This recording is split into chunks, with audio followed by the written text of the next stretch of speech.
Do not throw out your potatoes. Now, whether you've got too many or you found a bag at the back of the cupboard or you just want to do some really easy meal prep, you'll be pleased to know that you can freeze potatoes.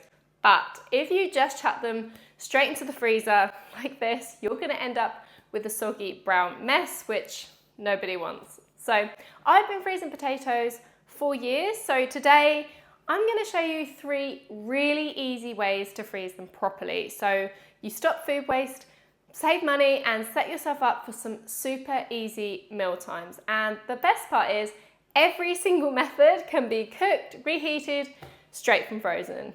But before we get into the how to freeze, let's talk the important bit, sprouting potatoes, because this gets misunderstood all the time. Now, I've actually wanted to do a video on potatoes for a long time because they're actually the most wasted food in UK homes, the equivalent to 8.2 million potatoes thrown out every single day, which is absolute madness. Now, as a food safety expert, I can tell you sprouting potatoes are perfectly safe as long as they're still firm, they're not shriveled, and they're not green. So if they've just got a few sprouts on them, cut those sprouts off and use them as normal. And if you want them to last longer before you even need to think about getting them in the freezer, store them in the fridge. That's where I store mine. Current research shows they will last up to 3 times longer in the fridge than in a cupboard. And some of mine have actually got a best before date of the end of January,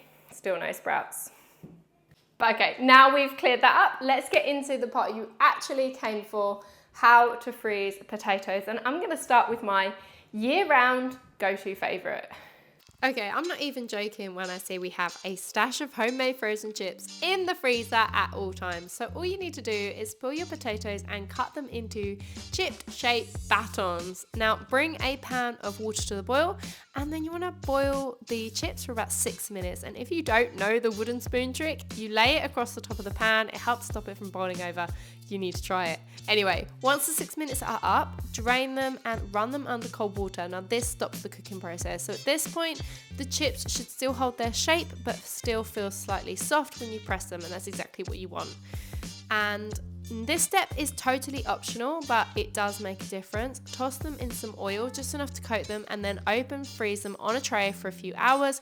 This stops them from clumping together. And then once they're frozen solid, you can transfer them into a freezer bag just like this, and then they are ready to go whenever you need a quick and easy side. Now I cook mine in the air fryer. You need to cook them straight from frozen, but just pop them straight in, and within about 20 minutes you'll have crispy homemade chips, no effort at all. Now for my second favorite way to freeze potatoes, mashed potatoes. Now whenever I make mashed for dinner, I always make extra on purpose, and this is purely to help future me out. It'll give me a really easy side, especially for the kids whenever I need it. So you can just make your mashed potato as normal, and I let my potatoes boil for about 15 minutes and then drain them, and they make the mash as normal. So I love creamy, non-lumpy mash, so I add a good knob of butter, bit of milk in there, and then I use a masher to mash it until we get a nice creamy texture. So then I serve up whatever I want for dinner, and then I want to leave the rest to cool before you freeze it.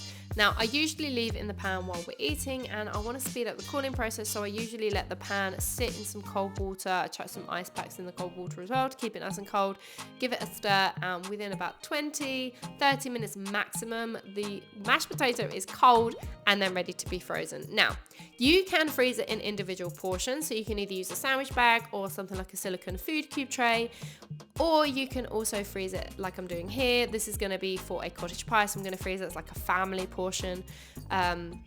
So I just freeze it flat into a sandwich bag, and then that's ready to be frozen. Now when it comes to reheating mashed potato, my absolute trusted go-to method is to just pop it straight back into the pan with a little bit of extra butter and a splash of milk, and then I reheat it gently, stir it through until it gets piping hot.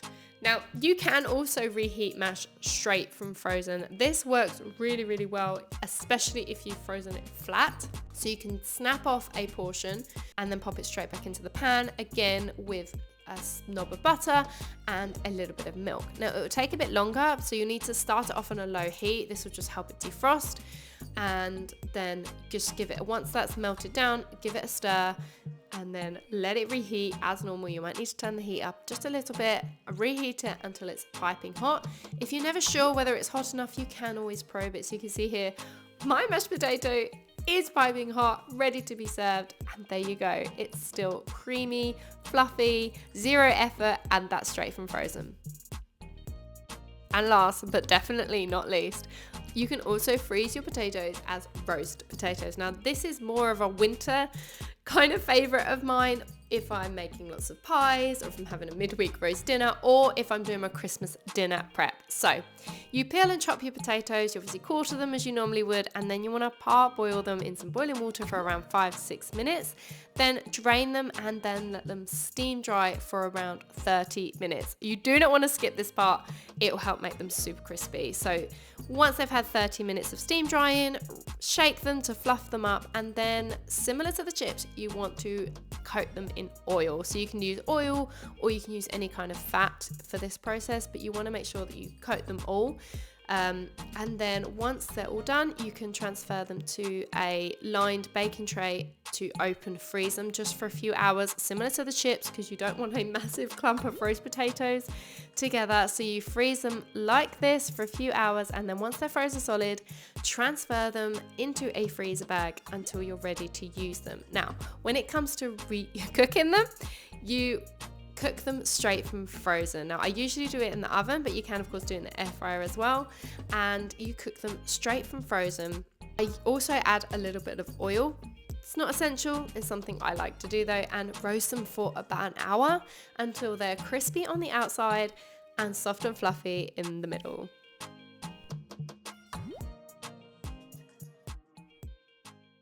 And there we go. If you've avoided freezing potatoes because you were worried about how they turn out, hopefully this video has shown you there is nothing to worry about. And if you want to know what else you can freeze to save yourself some money and have much faster, less stressful meal times, then make sure you check out my A to Z Freeze with Confidence guide, which I've linked below. And if this video was helpful, please give it a like and subscribe to my channel, because I put up new videos on my channel every single week. And help me out. Let me know in the comments what foods you want me to freeze next.